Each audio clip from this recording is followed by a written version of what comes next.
annahu kana fi bani Israil syab Abdullah 20 sana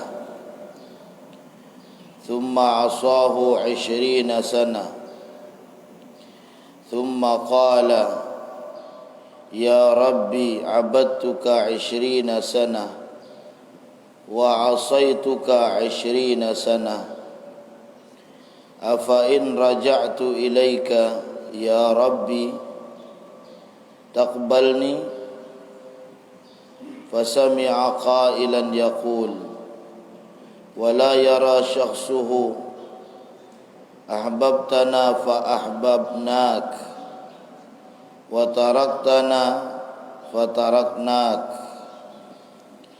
wa asaitana fa amhalnak wa in raja'ta ilaina qabilnak. Ada suatu hikayah tentang perkara taubat ini, yang mana kisah ini terjadi pada Bani Israel. Kalau pertemuan sebelumnya saya sudah menceritakan tentang seseorang yang membunuh 99 orang,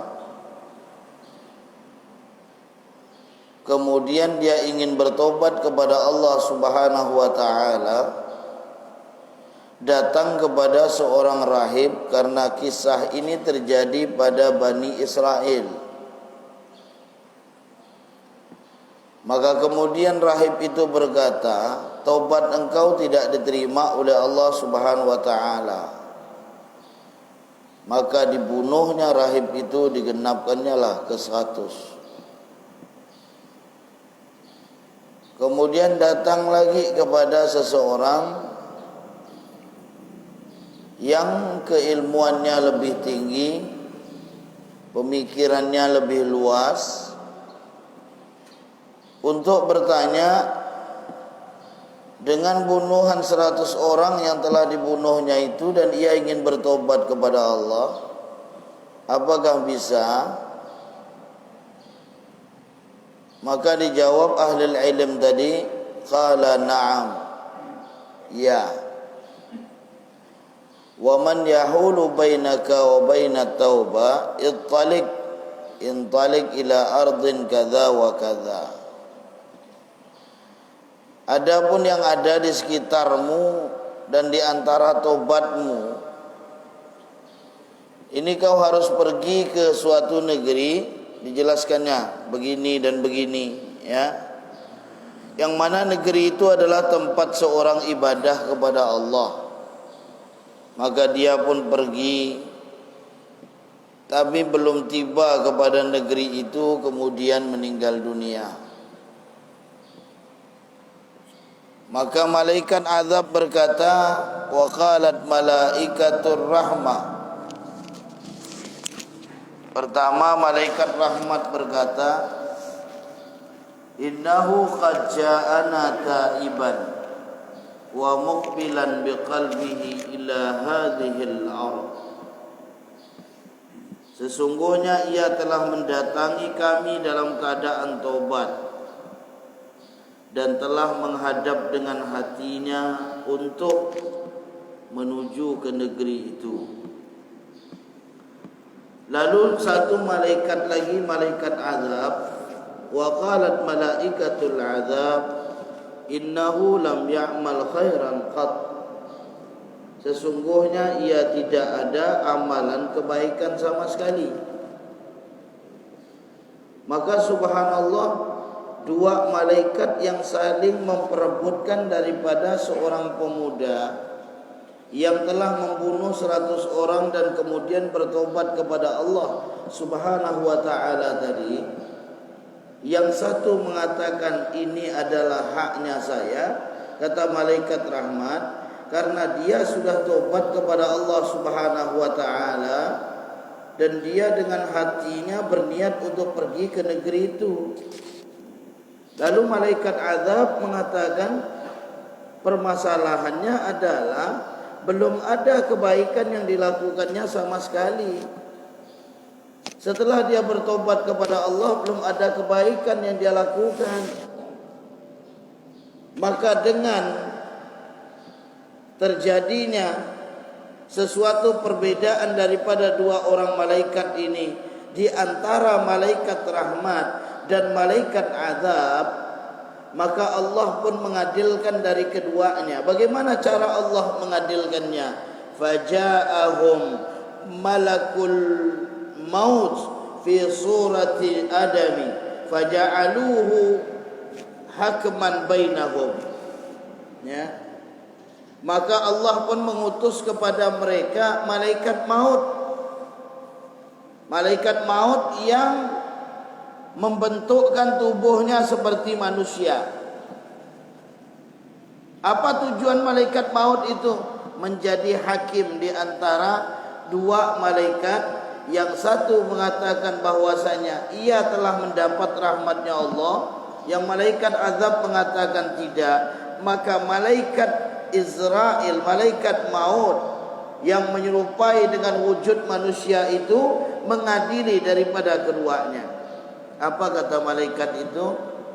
Qisu ma bainal aradin fa ila ayyihima kana aqrab fa hiya lahu. Kalau gitu ukur antara dua negeri ini, diukur. Artinya adalah di mana tempat dia bertobat kepada Allah Subhanahu wa taala dengan jarak negeri yang akan dia pergi itu coba diukur mana yang lebih dekat. Mana yang lebih dekat? Contoh misalnya, ini contoh. Dia tobat di Masjid Al-Gharim. Ini contoh. Setelah dia tobat di Masjid Al-Gharim, kata ahlul ilm tadi mengatakan, orang alim mengatakan pergi ke satu negeri. Kemana negeri itu? Misalnya contoh ke Kucing. Ke Kucing misalnya, ya. Atau negeri itu misalnya ke apa? Tebeduk, ya. Sebelum masuk Kucing, di perbatasan. Ternyata begitu sampai di apa tempat makan-makan tuh, sebelum balai tuh, Sosok. Sampai di Sosok dia meninggal. Sampai di Sosok mau belok balai, dia pun kemudian meninggal dunia. Maka diukur jaraknya. Kalau andai kata jaraknya dari Tebeduk itu lebih dekat dari tempat tobatnya, maka tobatnya diterima oleh Allah Subhanahu wa taala dan ia pun milik malaikatur rahmah. Tapi andai kata memang jaraknya terukur lebih dekat arahnya menuju ke Pontianak ini, maka tobatnya tidak diterima oleh Allah dan dia haknya malaikatul azab. Ini contohnya seperti itu. Jadi begitu diukur jaraknya tadi dengan satu negeri yang diperintahkan, maka ternyata di negeri yang akan ia tuju itu kana aqrab fahiyalahu, lebih dekat, maka ia pun milik daripada malaikatur rahmah. Ya. Lalu subhanallah, perbedaan daripada dekatnya itu bukan jauh. Perbedaan daripada dekatnya itu cuma satu hasta saja. Cuma satu hasta saja. Setelah diukur cuma satu hasta saja. Ya. Nah, di dalam hadis seperti itu. Faqasu fawajaduhu aqrab ilal ardi allati arada bizira'in faqabadathu malaikatur rahmah. Maka begitu diukur, dia hanya sehasta saja bedanya. maka malaikat rahmat pun langsung mengambil dia tadi. Ini artinya apa? Fadlullahi wasi'. Karunia-Nya Allah itu luas. Karunia Allah itu luas, ya. Dan dengan ihsannya Allah, kebaikan Allah yang diberikan kepada hamba ini begitu luas. Kelembutan Allah kepada hamba itu begitu luas. Kemuliaan dengan kebaikan yang dimiliki oleh Allah itu yang tinggi sehingga diterima oleh hamba-hambanya. Ketika mereka bermaksiat, ketika mereka bersalah, ketika mereka meminta ampun kepada Allah, kemudian mereka kembali kepada Allah, ingin untuk mendekatkan diri kepada Allah, mencari daripada rahmatnya Allah, maka pada saat itu Allah mengampunkan dosa-dosa daripada hamba itu, ya. Seperti terjadinya kisah hikayah tentang Bani Israel. Seorang pemuda, dia beribadah 20 tahun dan dia bermaksiat 20 tahun.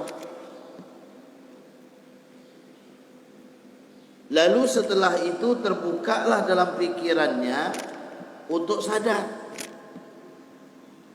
Hatinya menyesal dengan apa yang ia lakukan kepada Allah Subhanahu wa taala. Lalu ia pun mengucapkan, ya Rabbi, abadtuka 20 sana. Ya Allah, saya ini sudah menyembahmu selama 20 tahun. Saya sudah beribadah kepadamu selama 20 tahun. Wa asaituka 20 sana. Dan aku juga telah bermaksiat kepadamu, aku telah ingkar kepadamu selama 20 tahun. Lalu apa kata lelaki itu? Fa in raja'tu ilaika ya Rabb taqbalni. Ya Allah, kalau aku ingin kembali kepadamu, apakah engkau menerimaku ya Allah? Sedangkan aku ini melakukan suatu dosa 20 tahun dan aku melakukan suatu maksiat selama 20 tahun. Aku ingkar kepadamu selama 20 tahun. Saat ini aku sadar dan aku ingin kembali. Padahal antara ibadah dengan dosanya itu seimbang. Seimbang. Itu kalau diukur jarak lamanya. Ya. Tapi kalau diukur jarak antara ibadah dengan maksiatnya, jarak maksiatnya itu lebih sering dibandingkan daripada ibadahnya. Karena manusia kan seperti itu. Dia lebih senang untuk mengikuti hawa nafsunya daripada mengisi hatinya untuk suatu hal yang mendekatkan diri kepada Allah. Manusia kan gitu. Kalau seandainya diukur dalam 20 tahun seperti yang terjadi kepada pemuda tadi, 20 tahun dia beribadah kepada Allah, 20 tahun dia bermaksiat kepada Allah, 20 tahun dia ingkar kepada Allah. Jadi kalau diukur, tetap jumlah keingkaran dia itu lebih daripada ibadah. Ya, jumlah keingkaran itu lebih daripada ibadah. Karena ketika seorang itu melakukan dalam kemaksiatan, melakukan dalam suatu keingkaran, seakan-akan waktu itu telah terlewati dan dilupakan bagi dirinya. Tapi ketika seorang itu beribadah kepada Allah, waktu itu akan selalu teringat pada dirinya. Betul? Kan seperti itu. Para jamaah duduk di taklim. Dari tadi kita salat subuh 2 rakaat. Kemudian kita duduk taklim.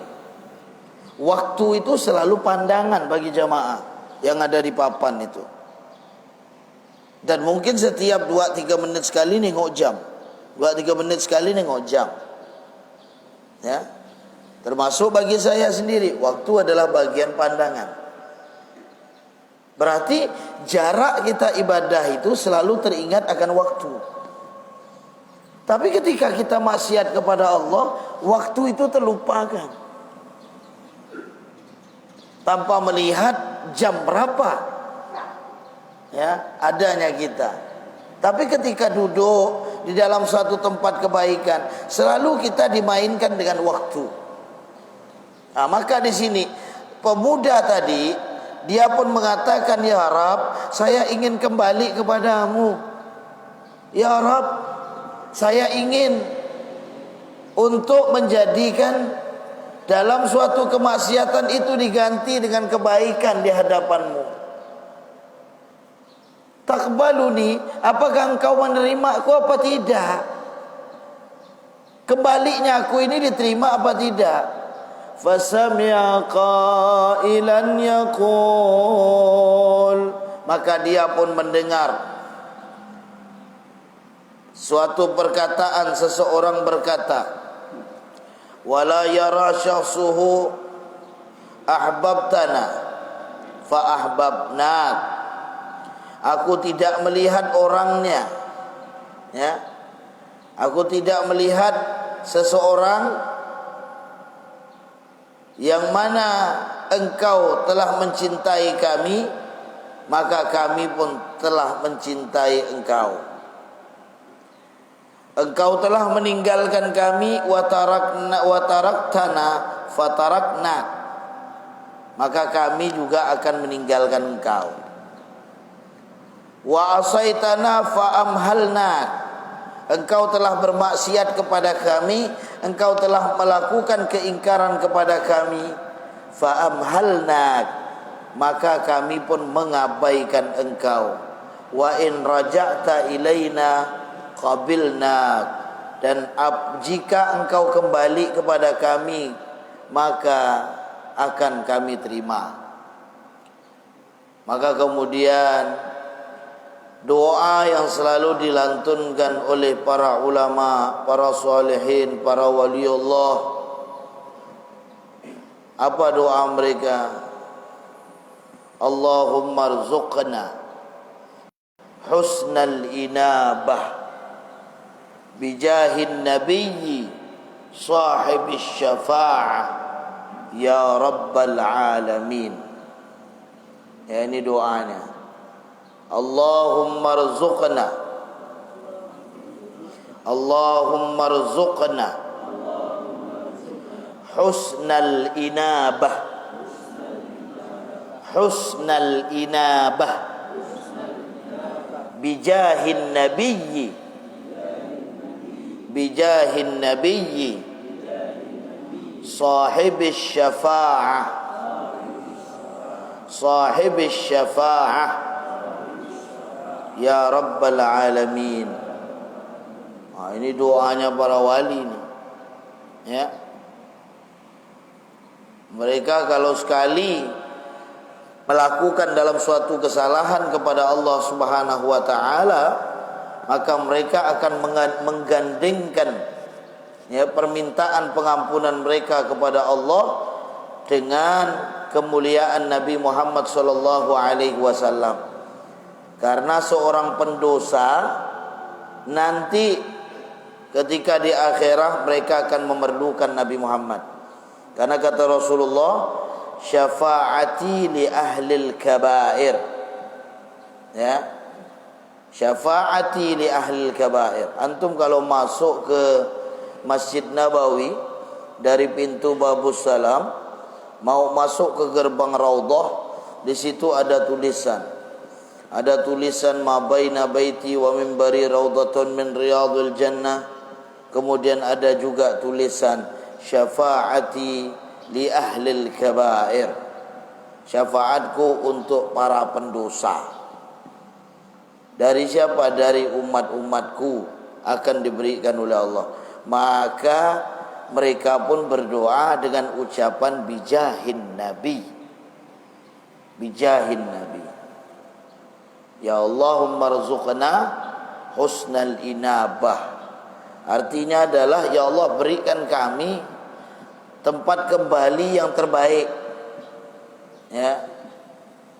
Ya, husnal inabah artinya akhir daripada kehidupan kita itu dalam keadaan husnul khatimah. Bijahin nabi, kemuliaan Nabi Muhammad, dengan kemuliaan Nabi. dengan keagungan Rasulullah sahibis syafa'ah, seorang yang memiliki daripada syafaat, ya Rabbal Alamin, wahai Tuhan semesta alam.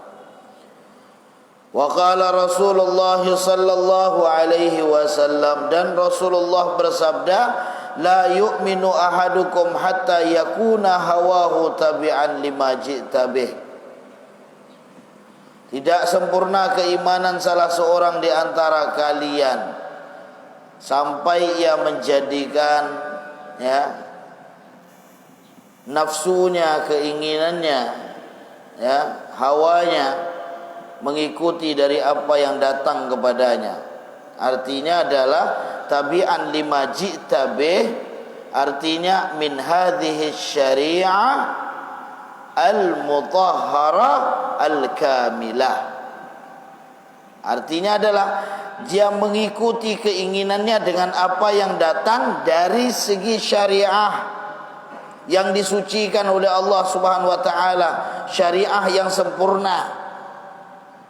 Maka dijelaskan oleh para ulama kita, wala yu'min hatta yamila tab'uhu wa qalbuhu ila dzalik, dan dia tidak beriman sampai ia menjadikan kebiasaannya, hatinya itu condong untuk melakukan di dalam syariat yang disucikan oleh Allah dan syariat yang disempurnakan oleh Allah Subhanahu wa taala. Maka subhanallah, dalam pelajaran kita di subuh hari ini, begitu mengingatkan kepada kita bagaimana kebahagiaan kita itu memiliki Tuhan Al-Ghafur yang Maha Pengampun, yang selalu mengampunkan daripada kesalahan hambanya. Terkadang sesama hamba ketika kita melakukan berulang kali, begitu sulit hati seorang hamba itu untuk membuka pintu maaf bagi kita. Tapi bagi Allah Subhanahu wa taala, seberapa kali pun dosa yang kita lakukan kepada Allah, dengan niat hati kita ingin untuk kembali kepada Allah, kita ingin untuk bertobat kepada Allah, kita ingin untuk menjadikan amal kita lebih baik dengan kebaikan yang diridhai oleh Allah Subhanahu wa taala, maka ketahuilah pada saat itu Allah mengampunkan daripada dosa-dosa hambanya. Sudah saya ingatkan, innallaha yaqbalu taubata 'abdin ma lam yugharghir. Sesungguhnya Allah itu nerima taubatnya seorang hamba selama nyawa itu belum sampai ke tenggorokan. Lama nyawa itu belum sampai ke tenggorokan.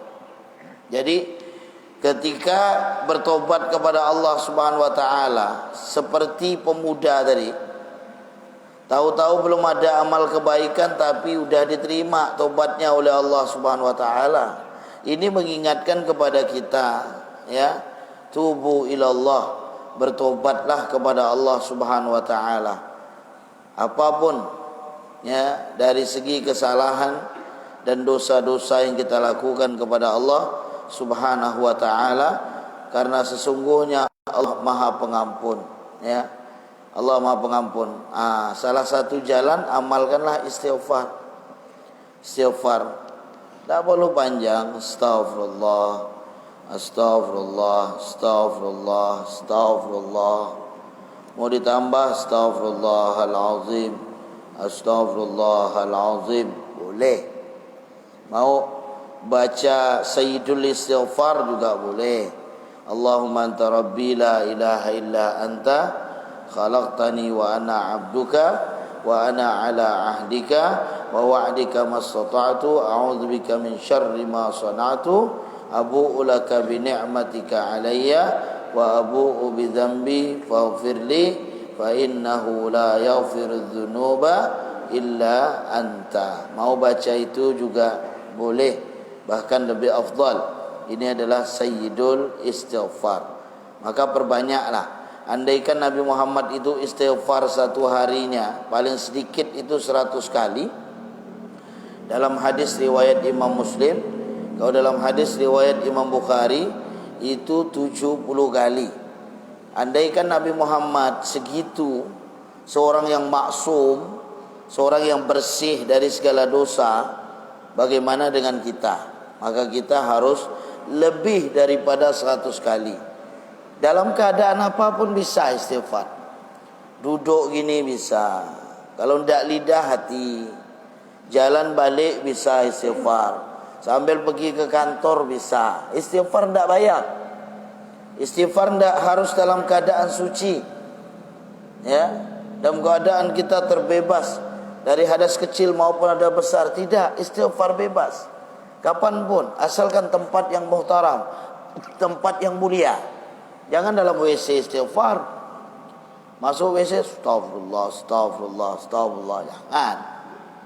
Di luar, dimanapun antum istighfar. Di kantor istighfar, duduk. Serah mau dihitung atau enggak, terserah. Mau beli alat, ada alat penghitung sekarang tu istighfar. Boleh. Istighfar selalu. Sehingga Allah membuka bagi kita pengampunan akan segala kesalahan-kesalahan yang kita lakukan kepada Allah Subhanahu wa taala. Mudah-mudahan Allah mengganti kesalahan kita dengan kebaikan. Allah menjadikan, ya, sebab kecintaan kita kepada Nabi Muhammad, kecintaan kita kepada ta'lim, mudah-mudahan kita mendapatkan syafaatnya Rasulullah. Kita berkumpul bersama Nabi Muhammad sallallahu alaihi wasallam. Allahumma rzuqna husnal inabah bijahin nabiyyi sahibi syafa'ah ya rabbal alamin. Ya rabbana tarabna wa annana asrabna ala ladha